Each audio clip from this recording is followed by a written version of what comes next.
चलिए, तो आज हम लोगों को कलचुरी कालीन प्रशासन को देखना है। कलचुरी कालीन जो शासन व्यवस्था था उन सबको देखना है। उसी के अंतर्गत गढ़ व्यवस्था को भी समझना है। इस प्रकार से छत्तीसगढ़ का मैप में हम लोग कहाँ कहाँ पे कौन कौन से गढ़ थे उसको यहाँ पर देखना है। शिवनाथ नदी के उत्तर में 18 गढ़, शिवनाथ नदी के दक्षिण में 18 गढ़, इस प्रकार से टोटल 36 गढ़ को हमको यहाँ पर देखना है। और उसके बाद छोटी छोटी और जो भी चीज़ें हैं उसको भी हमको आगे समझते हुए जाना है। देखिए, तो यहाँ पर ये वाला क्वेश्चन जो है ये CGPS से प्री 2023 का क्वेश्चन है। अभी ये क्वेश्चन को पूछा गया था और इसी प्रकार से और भी बहुत सारे क्वेश्चन बनते हैं। गढ़ व्यवस्था से क्वेश्चन पूछा भी जाता है और जो प्रशासन है वहाँ से भी प्रश्न बनते हैं। प्रशासन को तो बाद में देखेंगे, पहले गढ़ व्यवस्था को देख लेते हैं। ठीक है, छत्तीसगढ़ कहाँ कहाँ पे थे उसको देखेंगे। ये वाला क्वेश्चन को आप चाहो तो बहुत आराम से बना सकते हो, है ना। जैसे कि यहाँ पर देखो क्या पूछा गया है, कलचुरी कालीन रतनपुर से शासित होने वाले गढ़ों के निम्नलिखित समूह में से सही गढ़ों की समूह चुनिए बोला गया है। ठीक है, देखो यहाँ पर सिंपल आपको कुछ नहीं करना है, रतनपुर को ध्यान देना है। ठीक, किसको? रतनपुर को। रतनपुर से शासित होने वाला बोला गया है, मतलब कि रतनपुर शासन होने वाला, मतलब कि जो शिवनाथ नदी देखते हैं, शिवनाथ नदी के उत्तर वाले क्षेत्र में जितने भी गढ़ आएंगे वो रतनपुर से शासित होने वाला रहेगा। शिवनाथ नदी के दक्षिण में जो गढ़ आएगा वो रायपुर से शासित होने वाला रहेगा। तो यहाँ पर रतनपुर वाले क्षेत्र में कौन कौन आ सकता है? खरौद आ सकता है क्या? जांजगीर चांपा में खरौद है तो आएगा ये, क्योंकि रतनपुर के मतलब शिवनाथ नदी के उत्तर में आता है ये। लाफा आएगा, ये भी आएगा क्योंकि कोरबा वाले क्षेत्र में है। छुरी, ये भी कोरबा वाले क्षेत्र में है। पंडर भट्ठा, ये भी आएगा क्योंकि ये आपका गौरेला पेंडर मरवाही के आसपास में है। तो इस प्रकार से यही वाला हमारा आंसर क्या था? सही था। ये सभी आंसर क्यों सही नहीं रहेगा? देखो, खल्लारी दिया है, ये महासमुंद में है तो ये तो हो नहीं सकता। सिमगा दिया है, ये बलौदाबाजार में, ये भी नहीं हो सकता क्योंकि शिवनाथ नदी के दक्षिण में आता है ये। और यहाँ पर लवन दिया है, ये भी क्या है? नहीं हो सकता क्योंकि ये भी बलौदाबाजार में आता है। तो ये तीनों ऑप्शन तो हो ही नहीं सकते थे। बाकी इसका सही आंसर क्या? ए रहेगा। अब देखो यहाँ पर कौन कौन सा गढ़ कहाँ कहाँ पे है उसको हमको समझना है। यहाँ पर मैंने क्या बोला कि शिवनाथ नदी के उत्तर में और शिवनाथ नदी के दक्षिण में 18 गढ़ हमको देखना होता है। इस प्रकार से शिवनाथ नदी के, मतलब ये शिवनाथ नदी है इस प्रकार से, ऐसे। यहाँ पर महानदी हम लोग देखते हैं इस प्रकार से, महानदी इस प्रकार से पढ़ते हैं। फिलहाल महानदी को भी नहीं लिखेंगे, शिवनाथ नदी का ही हमको काम है। तो ये जो शिवनाथ नदी है इसके उत्तर में हमको 18 गढ़ बनाना है और इसके दक्षिण में हमको 18 गढ़ बनाना है।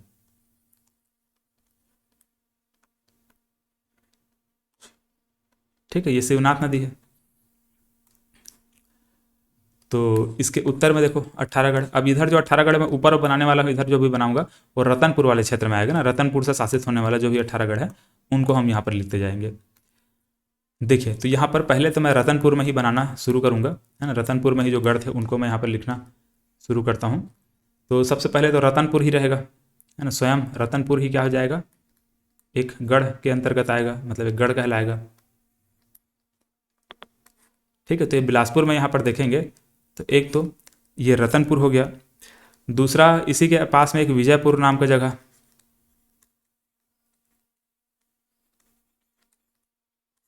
ठीक है, रतनपुर है, विजयपुर है। इसके बाद एक लिखो ओखरगढ़,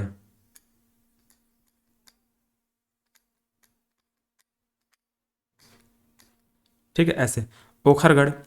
और एक था केंदागढ़,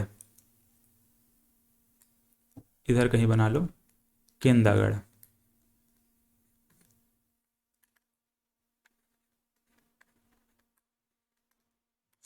ऐसे, ठीक है। तो ये है क्या? केंदागढ़। ये है रतनपुर, ये विजयपुर और एक यहाँ पर क्या? ओखरगढ़। तो ये बिलासपुर में हम लोग 4 गढ़ को देख लिए जो कि रतनपुर वाले क्षेत्र में आ रहा है। ठीक है, केंदागढ़, विजयपुर, ओखरगढ़ और रतनपुर। चलिए, अब इसके बाद देखो कोरबा, है ना। कोरबा में तो मैक्सिमम जगह को आपको पता है ना। कोरबा में कलचुरी काल में हम लोग बहुत सारी चीज़ों को पढ़ भी चुके हैं। जैसे कि एक उपरोड़ा, यहाँ पर पौड़ी उपरोड़ा वाला जो क्षेत्र है, उपरोड़ा मतलब कोरबा वाले क्षेत्र में ना, उपरोड़ा। इसके बाद यहाँ पर लाफागढ़,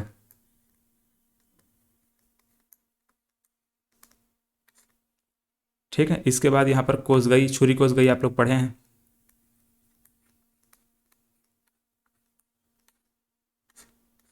जैसे कोसगई आ जाएगा और एक और रहेगा मातिन,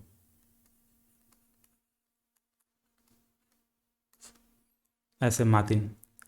ठीक है, तो टोटल यहाँ पर कोरबा में भी हम लोग कितने देखे? 4 गढ़ों को देख लिए।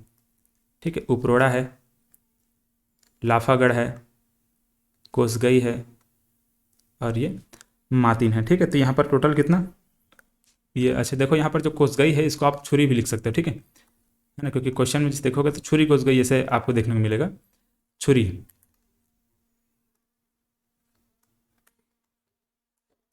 ऐसे ठीक है, छुरी ऐसे टाइप का। ठीक है, छुरी कोसगई एक साथ पढ़ते हैं उसको, तो चाहे कोसगई लिखो या फिर छुरी कोसगई लिखो, दोनों वही है।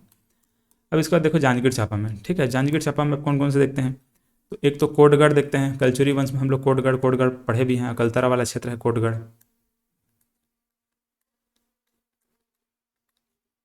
ऐसे कोटगढ़।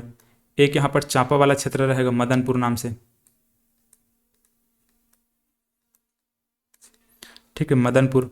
एक यहाँ पर खरौद रहेगा, है ना, ये सूर्य नारायण के पास में खरौद। और एक यहाँ पर शक्ति में लिख लो, सोंठी। ऐसे ठीक है, सोंठी। तो इस प्रकार से जांजगीर चांपा भी कितना हो गया, चार यहाँ पर देख लीजिए, जांजगीर चांपा और शक्ति मिला करके चार। ऐसे चार चार आठ, चार तिया 12। ठीक है, 12 गढ़ यहाँ पर हो चुका है। अब यहाँ पर देखो तीन ठो गढ़ यहाँ पर हमको बेमेतरा वाले क्षेत्र में देखने को मिलेगा। ठीक है, इस प्रकार से बेमेतरा है यहाँ पर, ये बेमेतरा है यहाँ पर, बलौदाबाजार है तीस वाले क्षेत्र में। अच्छा, ये सभी जिला आपको पता होना चाहिए ना, कहाँ कहाँ पर कौन कौन सा जिला है। अब इनको यहाँ पर मैं जिला आपको बताते हुए नहीं बैठूंगा, हम लोगों ने बहुत बार इसको पढ़ा हुआ है। ठीक है, जिला वगैरह के बारे में। चलिए, तो यहाँ पर एक तो नवागढ़ है, ये जो बेमेतरा है, यहाँ पर एक नवागढ़ लिख लो, यहाँ पर इस इधर कहीं पर,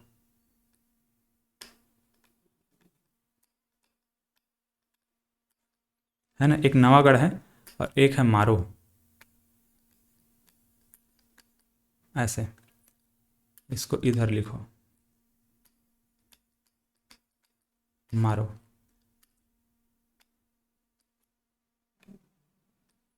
ऐसे ठीक है। अब एक इसके बाद यहाँ पर एक बलौदाबाजार में था, ये वाले क्षेत्र में, शिवनाथ नदी के उत्तर में है, तो इसको रतनपुर वाले क्षेत्र में लिया जाता है। ठीक है, इसका नाम है सेमरिया। सेमरिया, ऐसे सेमरिया। चलिए, तो चार चार आठ, चार तिया 12, 12 के बाद तीन 15, 15 हो चुका है। और एक तो यहाँ पर मैंने क्या बोला था, गौरेला पिंडम मरवाही में आपको देखने को मिलेगा, है ना, गौरेला पिंडम मरवाही में पंडर भट्टा ऐसे लिखा हुआ था, प्रश्न इससे पूछा भी गया है। पंडर भट्टा या फिर पंडरा भाट इसको कहा जाता है, पंडरा भाटा। ऐसे इस फिलहाल प्रश्न में जैसा लिया गया है उसी प्रकार से हम ले लेते हैं इसको, पंडर भट्टा। पंडर भट्टा बोले या फिर पंडरा भाटा, भाटा भी बोल सकते हैं ऐसे। ठीक है, तो ये इस प्रकार से हुआ पंडर भट्टा। तो ये टोटल कितना हो चुका है, 16 अभी तक हो चुका है, और दो थे वो छत्तीसगढ़ से बाहर थे, इधर अनूपपुर तहसील के आसपास में, मतलब कि एमपी में। तो यहाँ पर एक करकट्टी।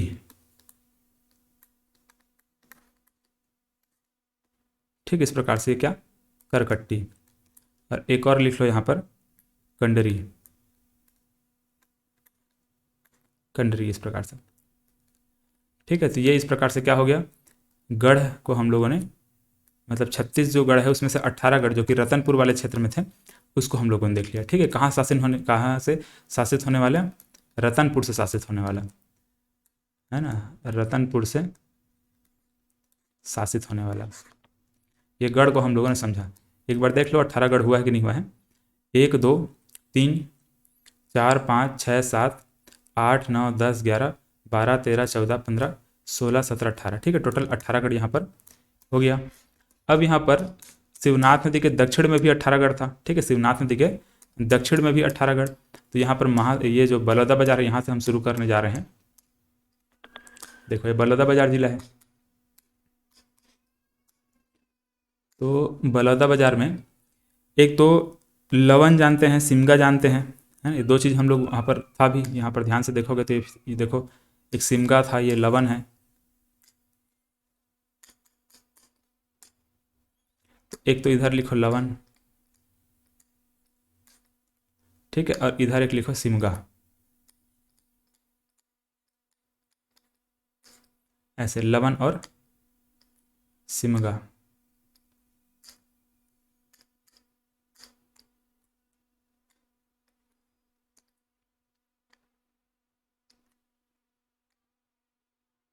ठीक है, ये 2 हुआ।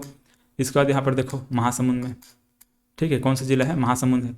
तो महासमुंद में कौन कौन सा, एक तो हम यहाँ पर जो सिरपुर जानते हैं, ठीक है, सिरपुर रहेगा। एक खल्लारी जानते हैं, ठीक है, खल्लारी इधर बना लो, है ना, या फिर थोड़ा नीचे कर लो इधर, ठीक है, यहाँ पर एक खल्लारी ऐसे। एक सुअरमार जानते हैं, ठीक है, सुअरमार इस प्रकार से इधर इधर देखते हैं। और एक मोहंदी नाम का था इधर। तो 4 यहाँ पर हम लोग यहाँ पे देखते हैं, ठीक है। एक तो यहाँ पर सिरपुर है, ठीक है, 4 महासमुंद जिला में देख रहे हैं ना, सिरपुर, ये खल्लारी, और ये सुअरमार, और यहाँ पर मोहंदी, ठीक, ऐसे सिरपुर, खल्लारी, सुअरमार और मोहंदी। चलिए इस प्रकार से यहाँ पर हुआ। तो ये 2 और 4, 6 हुआ टोटल अभी तक। इसका देखो यहाँ पर रायपुर में, तो रायपुर में एक तो स्वयं रायपुर ही रहेगा, है ना, यहाँ पर एक क्या रहेगा, रायपुर को ही एक यहाँ पर लेंगे, ठीक है। रायपुर के अलावा एक और था जिसका नाम था अमोरा,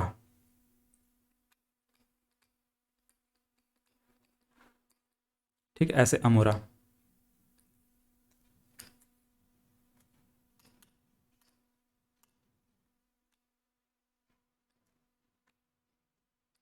चलिए इसका देखो यहाँ पर मैंने, यहाँ पर शिवनाथ नदी के ऊपर में यहाँ पर बेमेतरा जिला में मारो है, नवागढ़ है, सेमरिया, ये सब बनाया था, ठीक है, रतनपुर वाले क्षेत्र में। अब यहाँ पर रायपुर वाले क्षेत्र में भी यहाँ पर 2 है, ठीक है। इस प्रकार से यहाँ पर भी हमको रायपुर वाले क्षेत्र में भी बनाना पड़ेगा। तो यहाँ पर, ठीक है, बेमेतरा जिले में ही रायपुर में जो था, एक था सारधा और एक था सिरसागढ़, ठीक है, यहाँ पर सिरसागढ़ और यहाँ पर सारधा। तो एक क्या है, सारधा है ऐसे, और एक है सिरसागढ़ ऐसे टाइप से, ठीक है, सारधा और सिरसागढ़। ये सारधा है और ये सिरसागढ़ है।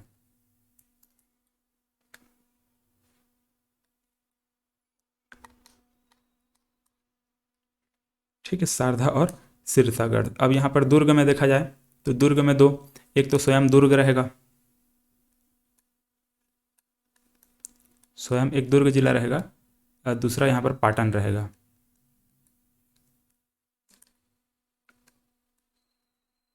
ऐसे दुर्ग और पाटन,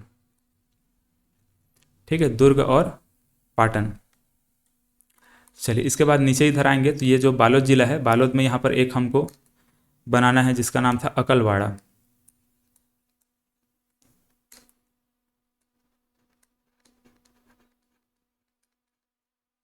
ऐसे अकलवाड़ा, ठीक है। इसके बाद यहाँ पर ये जो ये पहले तो राजनांदगांव, फिलहाल अभी यहाँ पर मोहला मानपुर के अंतर्गत ही आएगा। तो यहाँ पर है सिंगारपुर, ठीक है, यहाँ पर एक क्या, सिंगारपुर,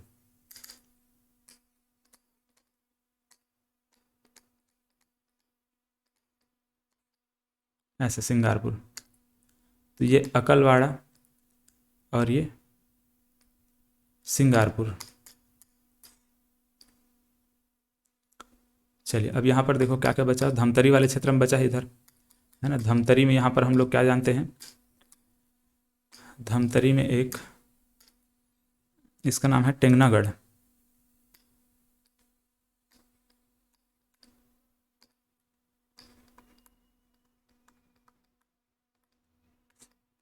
ठीक है, टेंगनागढ़ ऐसे।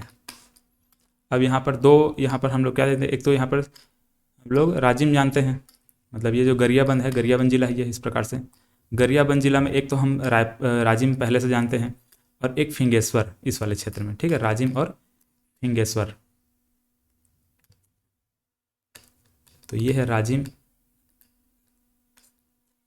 और ये है फिंगेश्वर,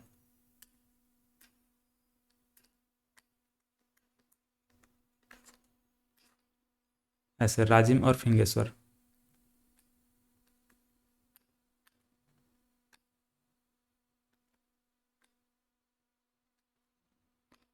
ठीक है, राजिम और फिंगेश्वर। तो टोटल अभी तक यहाँ 17 हो चुके होंगे, है ना। एक और बचा हुआ है, उसको अभी मैं बताता हूँ आपको। देखो कितना हुआ है, 1 2 3 4 5 6 6 और ये 4 10, 10 2 12, 1 13, 14 15 16 17, ठीक है, टोटल 17 हो चुका है। अब एक और जो हम लोग यहाँ पर जानते हैं, जिसका नाम था जिसका नाम क्या, सिंगारगढ़, ठीक है, सिंगारगढ़ नाम था। और ये हमारे छत्तीसगढ़ में कहाँ पर है उसका एग्जैक्ट लोकेशन नहीं है, तो इसको कहीं पर भी बना लो, ठीक है। एक और क्या, सिंगारगढ़ इधर बना लो, छत्तीसगढ़ से मैं बाहर बना दे रहा हूँ, लेकिन आप इसको छत्तीसगढ़ के अंदर में ही किसी भी जिले में कहीं पर भी इस प्रकार से बना कर रखें, लेकिन इसका लिखेगा अज्ञात लिखेगा उसको, ठीक। एक और क्या था, सिंगारगढ़ था।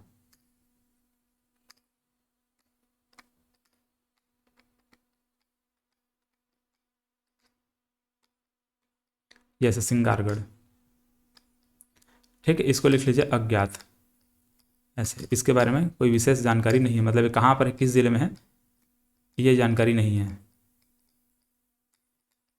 नाम बस जानकारी, ठीक है। जो भी गवर्नमेंट की बुक है उसमें हमको इसका नाम देखने को मिलता है, लेकिन इसके बारे में यह जानकारी नहीं है कि कहाँ है ये, ठीक है। ये हम लोगों ने क्या देखा, रायपुर वाले क्षेत्र में 18 गढ़ को हम लोगों ने समझ लिया। तो ये टोटल ऊपर 18 नीचे 18, कुल मिलाकर कितना हुआ, टोटल 36 गढ़ हम लोगों ने देखा, है ना। एक बार देख लीजिए क्या क्या है ना, इस प्रकार से इधर, ठीक है। यहाँ पर उपरोड़ा, लाफागढ़, कुसगई या फिर छुरी, मातिन, पंडरा भट्ठा, रतनपुर है, केंदागढ़ है, विजयपुर है, ओखरगढ़ है, कोटगढ़, मदनपुर, खैरागढ़, खरौद, सौठी, और यहाँ पर करकट्टी और कंडरी। और फिर यहाँ पर सेमरिया है, मारो है, नवागढ़ है। फिर यहाँ पर क्या है, नीचे वाले क्षेत्र में सिमगा, लवन, सारधा, सिरसागढ़, रायपुर, अमोरा, सिरपुर, खल्लारी, मोहंदी और सुअरमार, फिंगेश्वर, राजिम, टेंगनागढ़, अकलवाड़ा, पाटन, दुर्ग, सिंगारपुर और ये सिंगारगढ़। इस प्रकार टोटल ये 18 गढ़ हम लोगों ने यहाँ पर लिख लिया, ठीक है। इस 18 गढ़ को आप लोग 2-4 बार बना बना कर देखेंगे तो याद हो जाएगा, कम से कम ऑप्शन को एलिमिनेट करके आप बना सकते हैं, है ना। इस प्रकार से आप जब देखे रहेंगे तो दिमाग में रहेगा कि हाँ, हम लोगों ने यहाँ यहाँ पर सब चीज़ को देखा था, ठीक है। तो ये हम लोगों ने 18 गढ़ के बारे में बात किया। अब इसके बाद देखिए हम लोग छत्तीसगढ़ का मतलब ये जो कलचुरी कालीन जो प्रशासन व्यवस्था है, कलचुरी कालीन जो प्रशासन था उसको हम लोग यहाँ पर समझते हैं।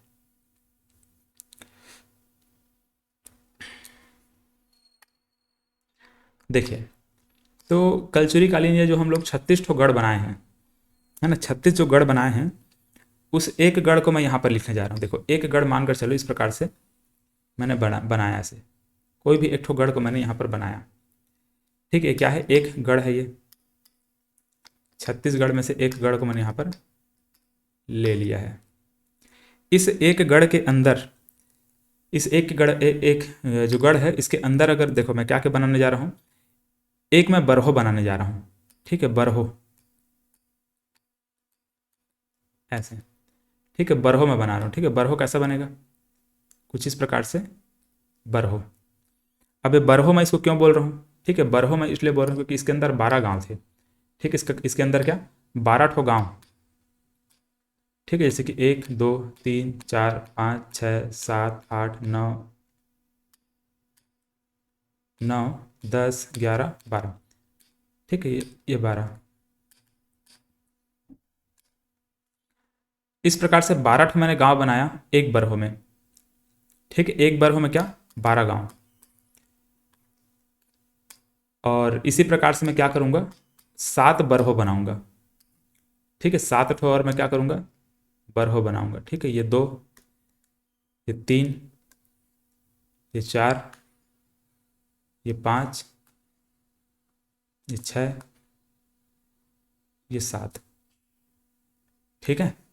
तो ये एक बरहो है, ये दूसरा बरहो है, ये तीसरा बरहो, ये चौथा, पांचवा, छठवा, सातवां, ये सब बरहो है। और इन बरहो के अंदर इसी प्रकार से और क्या है, गांव बने हुए हैं, ठीक है। मतलब कि इस प्रकार से टोटल 12 गांव यहाँ पर अंदर में हमको देखने को मिलेगा, ठीक है। 4 4 8 4 3 12 ऐसे, तो 12 गांव हमको इसके अंदर क्या होगा, देखने को मिलेगा। सभी में इसी प्रकार से रहेंगे ना, मतलब इसके अंदर क्या है, 12 गांव है। मैं क्या लिख सकता हूँ, ऐसे सीधा मैं क्या लिख सकता हूँ, 12 गांव लिख सकता हूँ, ठीक है। 12 गांव लिख सकता हूँ ऐसे, 12 ग्राम या फिर 12 गांव, आप जो भी बोलिए इसको, ऐसे। ठीक, इसके अंदर क्या है, 12 गांव है। तो ये जो 12 गांव सबके अंदर में है ना, 12 गांव यहाँ पर हमको देखने को जो मिल रहा है, इसमें से देखो ये क्या चीज़ है, एक गांव है।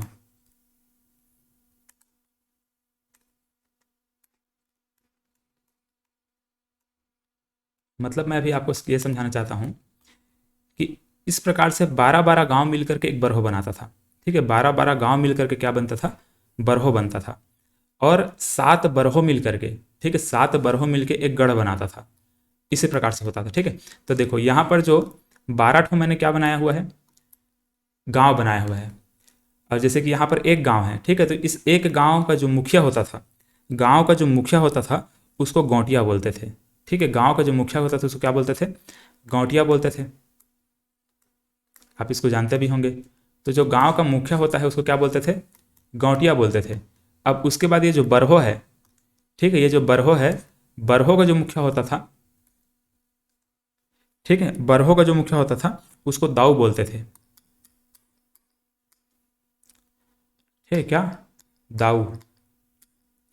ठीक है, बरहो का मुखिया क्या, दाऊ। ठीक है, दो चीज़ समझे। अब ये 7 बरहो मिला करके एक गढ़ बन गया। तो जो गढ़ है, गढ़ का मुखिया को क्या बोलेंगे, ठीक है, गढ़ का मुखिया क्या कहलाएगा, ये कहलाएगा दीवान। ठीक है, इस प्रकार से गढ़ का मुखिया क्या, दीवान। मतलब आपको मैं ये समझाना चाहता हूँ कि 12 गांव मिला करके एक बरहो बनाता था। ठीक है, 12 ठो गांव मिल के क्या बनता था, एक बरहो बनता था। और 7 बरहो मिल करके, ठीक है, 7 बरहो मिल करके एक गढ़ बनता था, ऐसे। ठीक है, 7 बरहो मिल करके क्या बनता था, एक गढ़ बनता था। और इसी प्रकार से 1 लाख गांव मिल करके, ठीक है, 1 लाख गांव मिल करके एक जनपद बनता था या फिर एक देश बनता था। ठीक है, एक जनपद या और जनपद या फिर एक देश बनता था। मतलब कि यहाँ पर क्या लिख सकते हैं, नीचे में यहाँ पर 1 लाख गांव,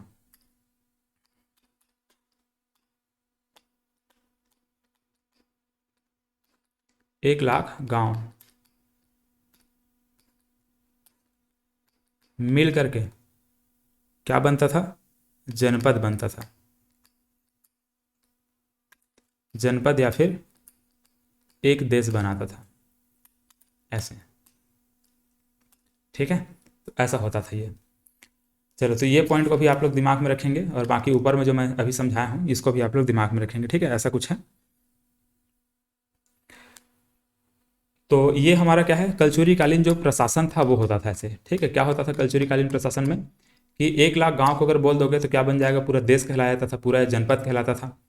और अगर एक गढ़ की बारे में बात करेंगे, छत्तीसगढ़ हम लोग देखें ना, छत्तीसगढ़ में कितना 36 ठो गढ़ थे। और छत्तीसगढ़ में अगर हम एक गढ़ की अगर बात करते हैं तो इस एक गढ़ के अंदर में 12 ठो बरहो होता था। और एक एक बरहो में 7 7, सॉरी, एक एक बरहो में 12 12, 7 7 बरहो होता था ना, 7 बरहो। और यहाँ पर 12 ठो गांव होता था इस एक एक बरहो में।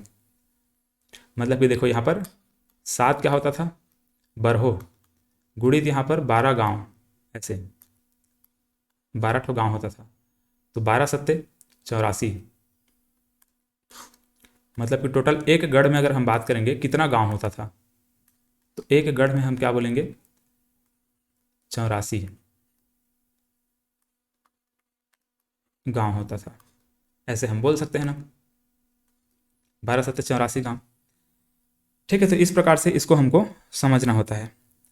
अब आपसे किसी भी प्रकार से क्वेश्चन बन सकता है कि एक बरहो में कितना गांव होते थे, या फिर एक गढ़ में कितना गांव होते थे, या फिर जो एक गढ़ है उसमें कितने बरहो होते थे, या फिर 1 लाख गांव मिलकर क्या बनता था, एक जनपद में कितना गांव होता था। इस प्रकार से अलग अलग प्रश्न पूछा जा सकता है। तो इसको आप लोग दिमाग में ऐसे रखिएगा। तो ये कलचुरी कालीन जो प्रशासन है इसको हम लोगों ने यहाँ पर समझ लिया। ठीक है, अब इससे ज़्यादा क्वेश्चन बनने की संभावना नहीं रहती है। इस प्रकार से इसको दिमाग में रखिएगा। ठीक है, इसी प्रकार से प्रश्न जब भी बनेगा तो आप बना लेंगे आराम से।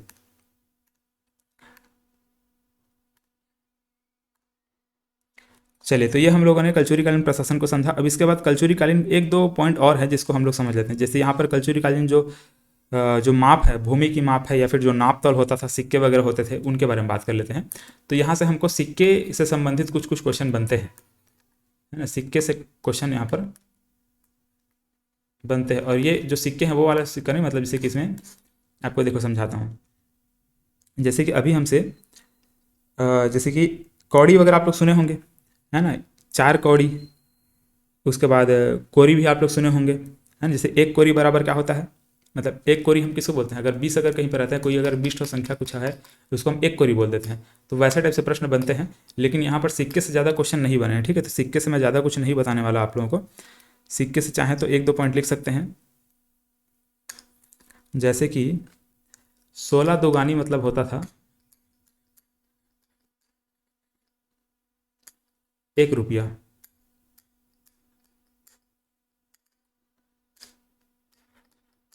ठीक है। ऐसे 16 दोगानी मतलब कि क्या, 1 रुपया होता था। और 20 कोरी बराबर 1 दोगानी होता था, ऐसे टाइप का, ठीक है। 20 कोरी बराबर 1 दोगानी, बस ये 2 चीज़ को याद रखो, बाकी चीज़ को छोड़ो अभी, ठीक है। फिलहाल इतना ही याद रखो, इतना काफ़ी है। ये सिक्के वगैरह हैं। सिक्के के अलावा यहाँ पर देख लो, एक माप तौल से क्वेश्चन यहाँ पर बनता है ना। इसके अलावा जो तौल है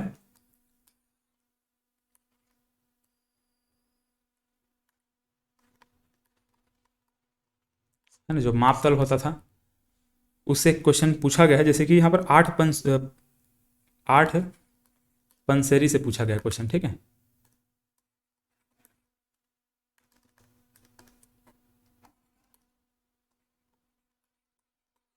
8 पेंसिली रहेगा, फिर 8 पसेरी भी रहेगा, उसमें आपको कन्फ्यूज नहीं होना, ठीक है। तो 8 पंसेरी या फिर 8 पसेरी बराबर 1 मन होता था। क्या, 1 मन। इसको याद रखें, एग्जाम में बहुत बार अभी पूछ चुका है, मतलब कि 2 से 3 बार क्वेश्चन रिपीट हो गया है, इसको दिमाग में रखेंगे। और इसी प्रकार से 5 शेर बराबर, है ना, 5 शेर बराबर 1 पसेरी या फिर 1 पंसेरी होता था, ऐसे, ठीक। ये 2 चीज़ को यहाँ पर और देख लेंगे, इस प्रकार से है। बाकी चलो, यहाँ सब ज़्यादा ऐसे प्रश्न बनने की संभावना नहीं रहती है, तो आगे ज़बरदस्ती की चीज़ों को और हम नहीं पढ़ेंगे। तो कल्चुरी वंश में हम लोगों ने लगभग सभी चीज़ों को देख लिया। इससे रिलेटेड अगर कुछ और टॉपिक अगर छूट गया होगा तो जब हम लोग क्वेश्चन करेंगे, क्वेश्चन वगैरह मैं इसको बनाऊंगा, तो वहाँ पर उसको हम कवर कर लेंगे। बाकी कल्चुरी वंश के लगभग सभी चीज़ों को हम लोगों ने कवर कर लिया। अब इसके बाद हम लोग छिंदक नागवंश वगैरह को देखेंगे, फड़ी नागवंश वगैरह को देखेंगे, बस्तर का पूरा इतिहास बचा हुआ है, बस्तर का इतिहास देखेंगे। और उसके बाद फिर हम लोग मराठा शुरू करेंगे, ठीक है, मराठा शासन। और हो सकता है कि ये बस्तर के इतिहास और कल्चर, ये जो छिंदक नागवंश है, फड़ी नागवंश है, जिसे हम बस्तर का छिंदक नागवंश देखते हैं, तो ये बस्तर वाले इतिहास में आ जाएगा वो। तो इनको हम स्किप करके इनको हम बाद में देखेंगे। हम शुरू करते हैं यहाँ पर मराठा शासन, ठीक है। तो या तो मराठा का अगला क्लास आएगा या फिर हम बस्तर का जो इतिहास वगैरह है सबको देखेंगे। चलिए, आज के क्लास में बस इतना ही, मिलते हैं अगली क्लास में। धन्यवाद।